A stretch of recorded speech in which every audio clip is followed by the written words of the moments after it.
मुंबईकरांची जीवनवाहिनी म्हणून ओळखल्या जाणाऱ्या मुंबई लोकलमधून दररोज लाखो प्रवासी प्रवास करत असतात। या धकाधकीच्या जीवनात दर दिवशी लोकलमध्ये काहीतरी नवीन पाहायला मिळतं।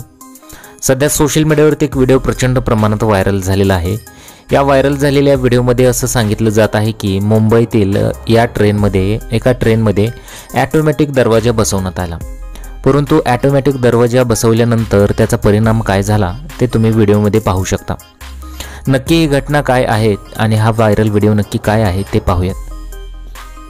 यापूर्वी अनेक जण असं म्हणत होते की मुंबईच्या लोकल ट्रेनला ऑटोमॅटिक दरवाजा बसवायला पाहिजे, म्हणजे की जपानमध्ये किंवा चीनमध्ये जसे ऑटोमॅटिक दरवाजे असतात तसं मुंबईतील लोकलमध्ये बसवायला पाहिजे। परंतु एक एक्सपेरिमेंट करून बघितला की मुंबईतील एका ट्रेनला ऑटोमॅटिक दरवाजा बसवला, परंतु त्याचा भयंकर परिणाम इथं पाहायला मिळाला। व्हायरल झालेल्या व्हिडिओमध्ये तुम्ही पाहू शकता की ऑटोमॅटिक दरवाजा तर बसवलेला आहे, परंतु तिथे कुठलीही शिस्त वगैरे पाळलेली नाही। अक्षरशः लोक त्या ऑटोमॅटिक दरवाजाला खेचून ढकलून आत आल्याचं पाहायला मिळत आहे। कुठल्याही प्रकारची शिस्त इथं दिसलेली नाही, लोकांनी करायचं तेच नेहमीप्रमाणे केलेलं आहे। त्यामुळे या व्हिडिओवरती अनेक लोकांनी वेगवेगळ्या प्रतिक्रिया दिलेल्या आहेत।